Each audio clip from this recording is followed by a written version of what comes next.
Nikodemus pulang dengan hasil nol, sia-sia. Dan dia bergumul dengan hidupnya. Dia mendengarkan Yesus, dia tahu bagaimana Yesus membuat mujizat, dia tahu segala-galanya, dia tahu kamu utusan Allah, tapi hatinya belum menerima itu. Dan dia tanya, bagaimana saya bisa terima itu? Angin mau kemana pun dia mau pergi, mau ke arah manapun angin tidak bisa ditentukan oleh manusia. Artinya apa, saudara? Jika engkau mau, tunduklah engkau dengan kuasa penyerahan hidup setuntasnya. Baru Roh Kudus akan datang mengubahkan hidup. Saudara, tidak mungkin seorang yang tinggi hati dengan seluruh pemikiran-pemikiran teologi yang sangat luar biasa. Ini profesor, saudara, profesor. Maria itu anak gadis. Waktu dia taat terhadap suara malaikat, jadilah kehendakmu. Kenapa Maria bisa taat? Orang-orang kecil seperti ini, tanpa pendidikan teologi yang luar biasa, tanpa training, tanpa apapun. Kenapa dia begitu indah, begitu rendah hati, dan begitu taat? Jadilah kehendakmu. Seumur hidup Maria, jadilah kehendakmu, jadilah kehendakmu. Saatku belum tiba, iya, jadilah kehendakmu. Saudara, Nikodemus tidak bisa tembus hati Tuhan. Kenapa? Karena ketinggian hati, pemikiran-pemikiran mengikat dia nggak bisa keluar. Dan betapa banyak orang-orang yang hidup di dalam iman Kristen seperti ini, dia tidak bisa keluar dari kungkungan akan kekuatan yang membelenggu pikiran-pikiran dia, kakinya yang tidak bisa keluar dari jeratan dosa. Setelah kita lihat pasal 4, perempuan Samaria. Perempuan Samaria.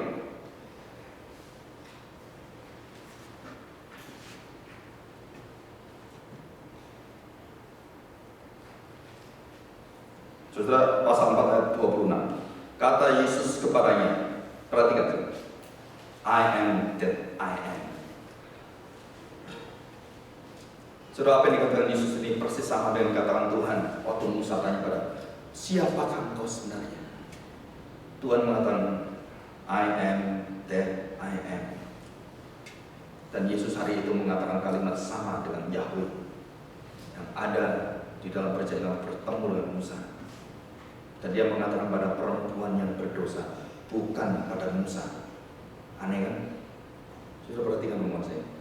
Tuhan mengungkapkan siapakah dirinya, tidak kepada Nikodemus, tidak kepada orang-orang yang tinggi hati, orang kaya yang luar biasa, orang muda yang tidak diberikan, tapi kepada perempuan yang berzina ini. Tuhan mengatakan, akulah dia, I am that he. Akulah dia, Yahweh itu. Akulah I am that I am. Dia buka identitas dirinya. Di dalam kitab Yohanes, Yesus dibuka that Jesus is Yahweh. Kurios. Saudara, indah sekali belajar firman Tuhan itu. Maka saudara, jika sudah punya waktu belajar hari Rabu, Christocentrism di dalam seluruh Injil yang ada, sangat indah sekali. Jadi waktu dia mengatakan kalimat ini, dia sedang memisahkan manusia. Barang siapa yang menjadi milikku, dia akan mendengarkan aku. Barang siapa yang aku kasih, maka dia akan kuhajar, akan kutegur. Dan aku memberikan emas yang murni dalam hatinya, iman yang sejati dalam hatinya. Di dalam Wahyu pasal 3, 18, 19, dan 20. Saudara, jadi dikatakan, akulah dia, perempuan Samaria, datang dengan satu waktu yang begitu tidak pernah bisa diterima oleh manusia. Yesus berada di pinggir sumur, dan wanita itu datang. Waktu wanita itu datang, lihatin kok ada laki-laki Israel. Gak berani, terus disapa oleh Tuhan, beri aku minum, aku haus. Saudara, bayangkan kalimat itu, Allah yang menciptakan manusia, menciptakan air, menciptakan sesuatu. Saya pernah merenungkan ini. Saudara, hampir 6 jam. Kalimat Yesus, aku haus. Dan waktu saya pertama kali mengerti apa arti inkarnasi, 6 jam saya berbicara dengan teks itu dengan Tuhan.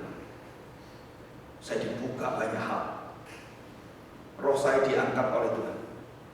Saya diperkenalkan langsung dengan dia. Kalimat perempuan Samaria itu yang terus bertanya pada Tuhan dalam dosa-dosanya. Dan waktu Tuhan memberikan kalimat-kalimatnya, dan dia mengatakan, aku haus. siapakah Tuhan sebenarnya? Siapakah Tuhan harus ditolong oleh manusia? Sewaktu membaca itu, saya masuk dalam hadirat Tuhan. Terus saya mengenal Dia. Seluruh bacaan Alkitab yang saya baca sejak umur saya 8 tahun. Saya sudah ikut kursus Alkitab sampai umur 13 tahun. Saya lulus kursus Alkitab. Kalau itu, air hidup yang tertulis itu. Seluruh kata-kata itu muncul semua dalam seluruh sejarah hidup saya. Dan saya baru mengerti, bagaimana mungkin kalimat itu yang maha kudus, maha kuasa, maha pencipta, memiliki semua, datang dan mengatakan, aku haus, beri aku minum, beri aku air. Saudara renungkan itu. Betapa dalam hati seorang gembala itu. Waktu Yesus mengatakan betapa saya membutuhkan air kehidupan itu. Aku membutuhkan, aku haus. Dia sedang menyamakan diri dengan perempuan Samaria itu. Dan waktu saya bukakan khotbah ini di depan Profesor Yosef Tam, jadi dia mengatakan, kamu pasti devotional, nggak mungkin kamu baca biasa. Dia langsung tahu. Saya katakan, betul Pak. Berjam-jam saya mengerti firman itu. Bagaimana mungkin Allah yang maha segala-galanya hari itu datang meminta bantuan, meminta tolong pada perempuan pelacur seperti itu. Oh, bagaimana rendahnya Tuhan, harga diri Tuhan. Oh, semua membuka semua. Dan di manakah dia sebenarnya? Dia sama dengan posisi kita. Dia membawa dirinya sama dengan posisi perempuan Samaria itu. Saudara, inilah keindahan. Yesus mau duduk di mana engkau jatuh, di mana engkau hancur, Tuhan berada di sana. Aku datang mengerti haus jiwamu. Perempuan itu tidak tahu Yesus meminta air, sebenarnya dia mewakili wanita itu. Bagaimana jiwanya membutuhkan air kehidupan karena dosa-dosanya mencengkeram dia dalam kekeringan rohani yang luar biasa. Saudara, perempuan itu akhirnya menjawab dan penuh dengan sukacita. Dan waktu murid-muridnya datang, mereka kaget sekali. Oh, kenapa ini? Mereka bertanya tapi gak berani ngomong dengan Tuhan Yesus. Kenapa? Karena Tuhan Yesus melawan seluruh aturan yang ada, melawan aturan tradisi, melawan aturan, semua dia langgar semua.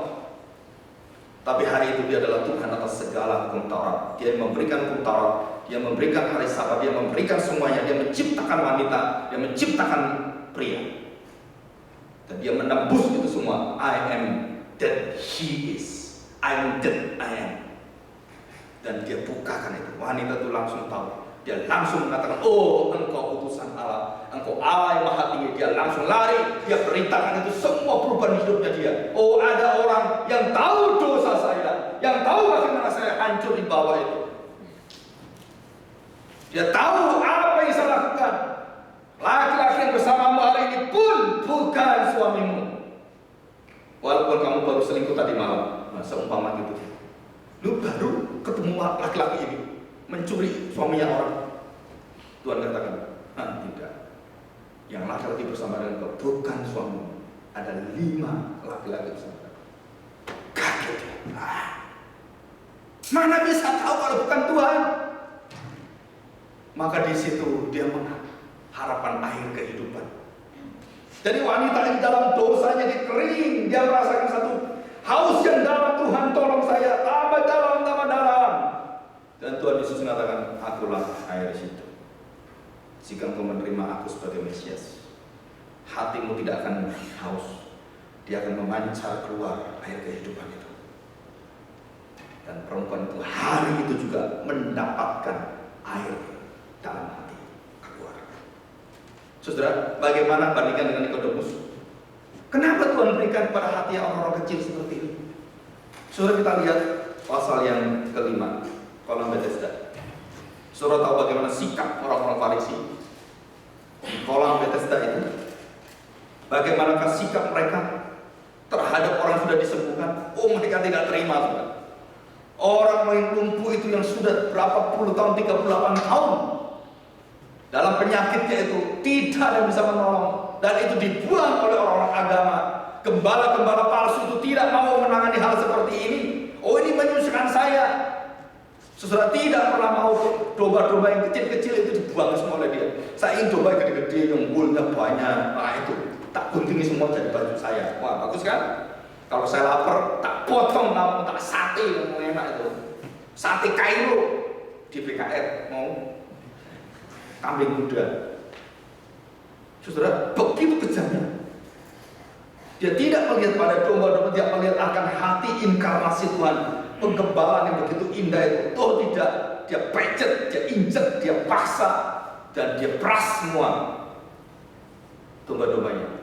Saudara, pagi tadi saya memaparkan tentang bagaimana saya melihat kehidupan pendeta-pendeta yang di dalam kemewahan yang tak terpikirkan.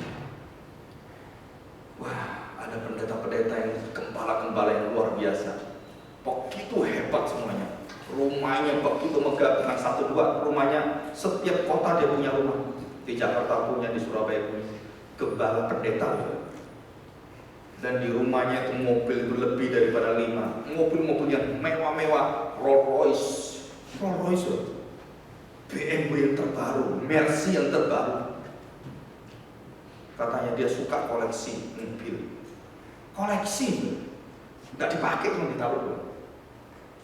Gimana pakai mobil 5? Memang dipecah 5 gitu.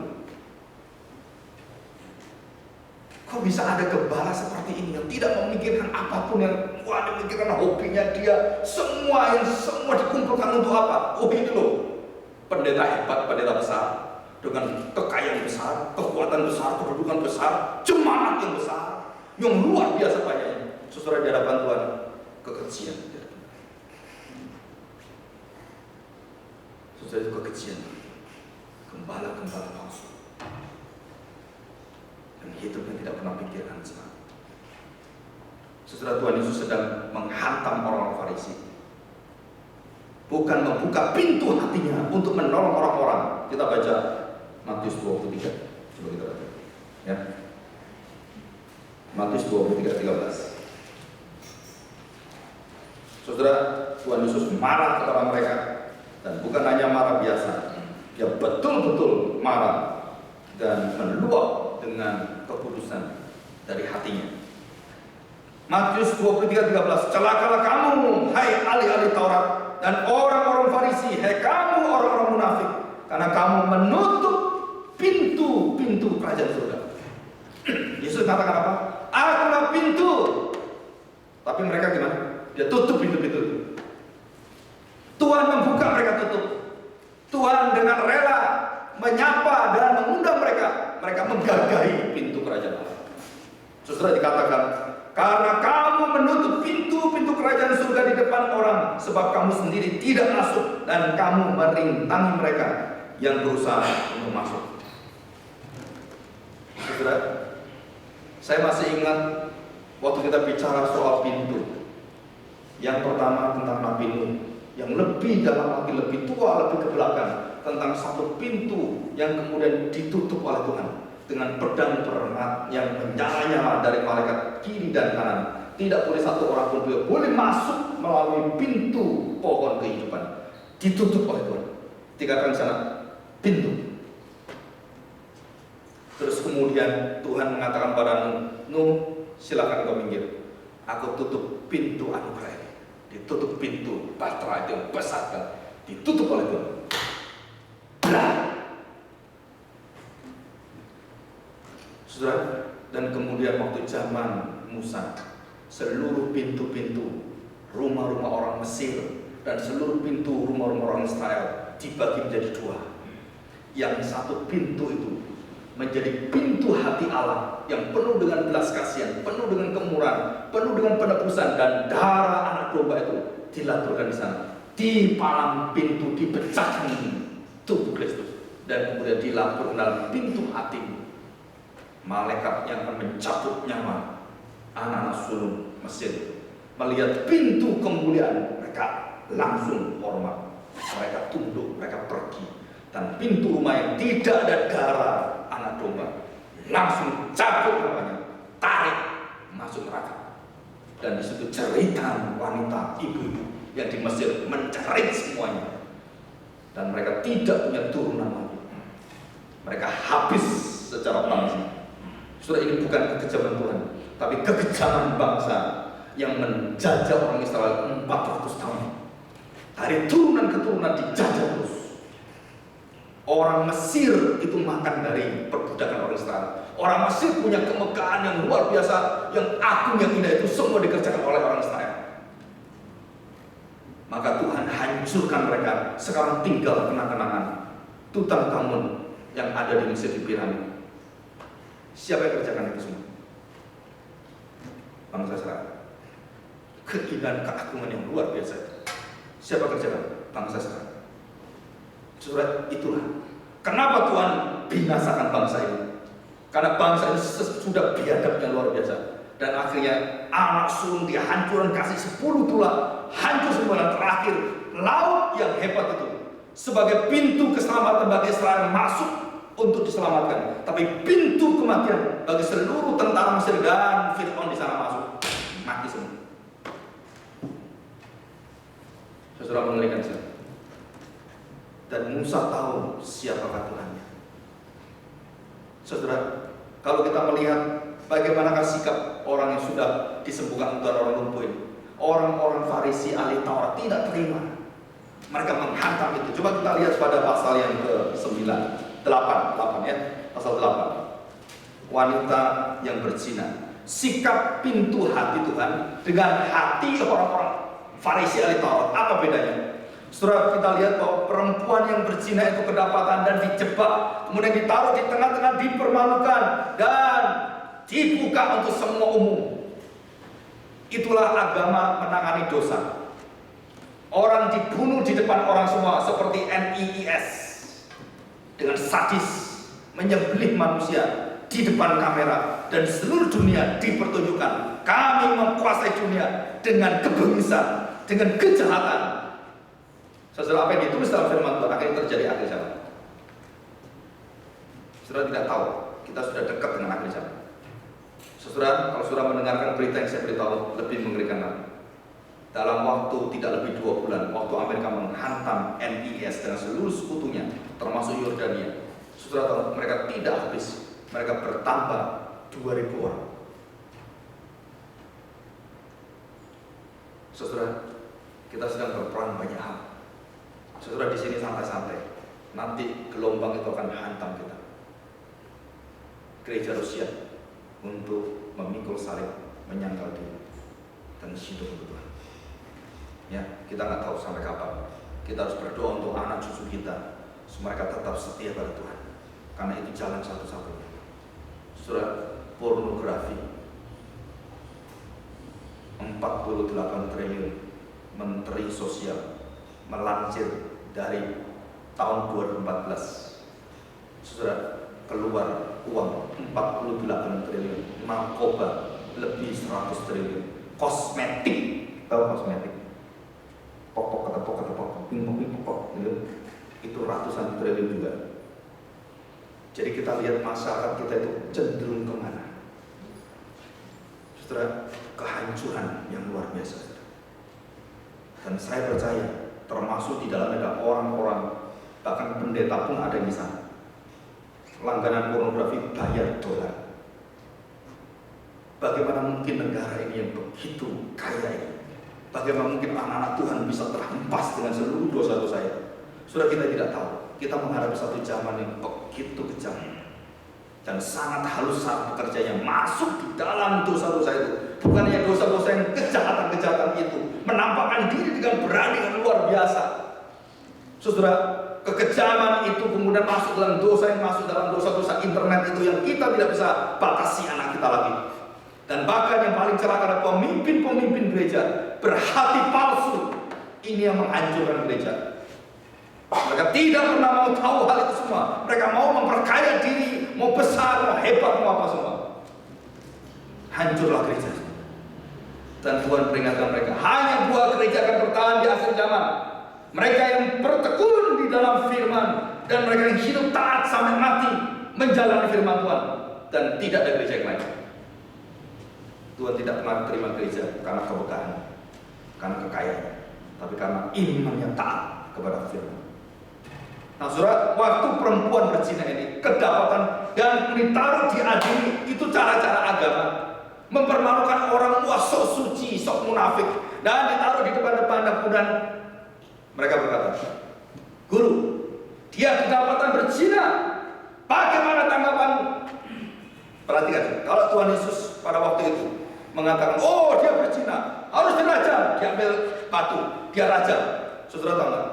Semua orang akan rajam Tuhan Yesus. Kenapa? Bagaimana engkau mengangkat dirimu sebagai hakim? Dan itu ditanya oleh orang Israel pada Musa. Siapakah engkau? Apakah kamu hakim kami? Bukan, Tuhan hakim kami. Jadi Yesus waktu mengambil batu kemudian membunuh atau merajam perempuan berzina ini, dia mengangkat dirinya sama dengan Allah. Dan pada saat itu juga, jika Tuhan Yesus mengambil dan merajam wanita ini, semua orang akan rajam dia. Saudara, ini kejam sekali, licik sekali orang-orang itu. Tapi kalau Tuhan Yesus tidak merajam orang itu, Tuhan Yesus ditanya, betulkah kamu punya kasih? Betulkah kamu melayani manusia? Saudara, apapun dikerjakan Tuhan Yesus pasti akan kejepit di sana. Dan waktu perempuan itu dengan tangis saja, dengan ketakutannya, dengan wah nggak ada harapan hidup, mati dia di depan. Udah waktu sudah di depan. Bagaimana kita berada di tempat itu? Tuhan Yesus tunduk, dia tulis hukum Taurat. Dikatakan di sana, dia tulis. Nggak tahu apa yang tulis. Kemungkinan bisa hukum Taurat. Jangan berzina, jangan menghakimi. Dia tulis. Terus dia berdiri. Saudara, bagaimana sih dia? Dia tidak merajam, dia juga tidak mengiyakan dosanya. Tapi dia berkata pada orang semua, barang siapa yang tidak berdosa, silakan lempar pertama kali. Saudara, Tuhan punya hikmat melebihi jebakan-jebakan manusia, kelicikan hati manusia. Dia tanya, barang siapa yang tidak berdosa, artinya apa? Semua orang di sini persis sama dengan perempuan yang berzina ini. Dan itu pun saya temukan waktu saya devotional. Waktu Tuhan Yesus akan menghakimi wanita ini, dia berarti menghakimi semua orang tanpa keadilan, tanpa pengampunan, tanpa belas kasihan. Dan waktu dia menolong perempuan ini, dia menolong semua orang di sana. Itulah keindahan cara Tuhan. Tadi waktu saya bertindak pada satu orang ini, saya membawa pengaruh kepada semua orang. Kasih Allah yang begitu besar, hati yang mengampuni begitu besar. Dan waktu wanita ini berada dan tidak ada harapan, Tuhan berikan harapan itu. Barang siapa yang tidak berdosa, semua orang berdosa. Waktu melempar wanita itu dengan batu, mau merajam, mereka akan tahu semua. Mereka tahu satu persatu. Tuhan berikan muka mereka dengan dosa-dosa mereka. Ini loh dosamu. Berani tak kamu mengakui orang? Dosamu. Kamu lihat itu selumbar di mata tetanggamu, di mata sesamamu. Engkau tahu dosa-dosanya, tapi balok di depan matamu, kamu tidak tahu. Dan hari ini balok itu tak berikan di matamu. Lihat balok di matamu. Semua orang, wah, saya tidak lebih baik dari perempuan. Saya juga berzina. Saya juga mencuri. Pergi semua. Hati gembala. Dan dia katakan, adakah orang yang menghukum kamu? Tidak ada, Tuhan. Aku pun tidak menghukum kamu. Aku menerima kamu masuk. Pergilah. Saudara, sukacita yang luar biasa. Dan saya percaya, saudara, jika saudara jatuh dalam dosa, saudara jatuh di dalam seluruh hidupmu, engkau akan dihakimi oleh temanmu, engkau akan dihakimi oleh bosmu, engkau akan dicaci, engkau akan dipecat, engkau akan banyak sekali dalam hidup kita. Kita akan malu, dipermalukan dan banyak hal. Tapi Tuhan katakan, aku tidak menghukum engkau. Aku tahu apa arti manusia berdosa. Dan disitulah aku memberikan nyawaku untuk engkau. Dia menyamakan diri sebagai orang yang berdosa, menyamakan diri sama dengan perempuan ini. Allah Maha Tinggi, aku haus. Aku sama dengan kamu. Aku akan mengangkut dosamu. Hati gembala itu luar biasa. Begitu dalam, begitu indah, begitu lembut, begitu tegas. Dia marah dengan pemimpin-pemimpin. Kadang-kadang saudara, kalau saudara dengar khotbah-khotbah, khotbah saya atau khotbah di sini. Kadang-kadang kita begitu keras terhadap dosa, bukan karena kita benci orang, bukan, tapi karena di situ ada hati Tuhan yang dalam sekali dan kita serius melihat itu. Kita berteriak, kita berseru pada Tuhan, Tuhan berikan hati yang lembut pada jemaat. Domba-domba mendengar suara-Mu, tidak di dalam dosa kesesatan itu. Setelah waktu semua orang tidak menghukum dia karena kuasa Allah yang menerima dia, dia dilindungi, dia diberikan harapan, dan dia pergi dengan kebebasan dan sukacita. Ya, saudara lihat, kemudian kita lihat pasal 8, pasal 9, orang buta sejak lahir. Saudara, ini kasihan sekali, sudah buta sejak lahir, dan waktu mendapatkan hati Tuhan dan waktu dia dicelikan oleh Tuhan dan diberikan ludahnya, Tuhan memberikan ludahnya dan diaduk dan kemudian ditempelkan kepada matanya, dia tercelik matanya. Tetapi apa yang terjadi? Sikap orang-orang yang melihat tanda Tuhan, sikap gembala yang palsu dengan gembala yang baik berbeda. Saudara, orang buta ini akhirnya dihakimi, masuk dalam ruang penghakiman dan dihakimi oleh orang Farisi. Saudara, mengerikan sekali, begitu kejam mereka. Sampai orang tuanya dipanggil, sini kamu lihat, ini anakmu. Coba lihat anakmu. Beritahu pada kami, kenapa dia bisa melek? Orang lumpuh juga sama. Kenapa dia bisa berjalan? Keluarganya juga takut semua dengan orang Farisi. Mamanya datang, bapaknya datang. Harusnya seorang orang tua, mama dan bapak, begitu anaknya dipermalukan, dihakimi, dia akan menolong, dia akan mendukung anaknya. Oh tidak. Dan inilah kerusakan yang ada di dalam hidup bangsa Israel. Orang tua tidak pedulikan anak, pemimpin gereja tidak pedulikan umatnya, tidak berikan dombanya dalam kesesatan, di dalam kebutaan, dalam kecacatan. Tidak pernah ada yang menggubris dan memelihara mereka. Nggak ada, dibuang aja mereka. Dan pada saat itulah, pada waktu mamanya datang, bapaknya datang, mereka takut sekali dengan orang-orang Farisi yang datang. Mereka berkata, yang kami tahu sejak kecil orang ini buta. Anak saya buta, saya tahu. Memang dia buta, dilahirkan buta, saya tahu. Tetapi dia sembuh atau tidak? Padahal sudah sembuh, betul ya? Sudah disembuhkan. Kalau dia sembuh atau bukan? Loh, sembuh enggak? Sembuh. Tapi dia katakan, dia sembuh atau enggak? Bukan urusan saya, bukan urusan orang tua. Tanyakan pada dia, sudah dewasa, melepaskan tanggung jawabnya. Bagaimana kalau kita jadi anak? Sikap gembala bagaimana? Papa, mama tidak ada hati gembala, tidak ada hati Tuhan. Pemimpin-pemimpin semua melihat dia dan menghakimi dan mau membunuh dia, mengusir dia dari tempat itu. Akhirnya diusirlah orang ini. Waktu diusir itu, dia keluar dari pengadilan itu, dia bertemu dengan Tuhan Yesus. Dan disitulah Tuhan mengatakan kalimat-kalimat pengembalaan yang indah sekali. Saudara, luar biasa Tuhan. Dia tidak pernah buang orang. Dia mengatakan, ini yang menyembuhkan engkau. Jika seluruh dunia menolak engkau, aku gembala yang baik, aku terima engkau. Jika dunia tidak doyan hidupmu, tidak menerima apa yang kau lakukan di dalam kelemahan dan dosa, kecacatan apapun, tapi Tuhan katakan, engkau anakku. Saudara, itulah diharapkan orang berdosa.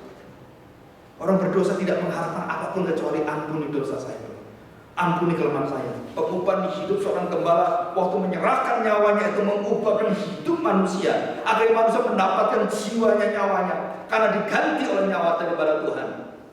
Dan pada saat itulah waktu kita membaca pada pasal yang ke-10, pada pasal ke-11, Lazarus dibangkitkan, apa yang terjadi? Saudara, pasal 11 ayat 45, persepakatan untuk membunuh Yesus. Pasal 12, coba perhatikan, pasal 12 ayat 9, persepakatan untuk membunuh Lazarus. Hati gembala yang palsu, membinasakan, mencuri, merampok. Kepentingan hidup mereka, kedudukan mereka mau terus dipertahankan. Oh, ini Yesus ini mengacaukan kami. Wah, ini nanti kedudukan kami gimana? Oh, bait Allah akan dibongkar oleh dia. Wah, mereka ketakutan semua. Mereka membangun di atas dasar kekuatan ritual-ritual agama, kekuatan Taurat yang betul-betul semegah-megahnya, di dalamnya seperti tulang belulang yang busuk, keropos dan hancur semua. Saudara, dikatakan di sini, Yesus pun mau dibunuh. Lazarus saksi kebangkitan juga mau dibunuh.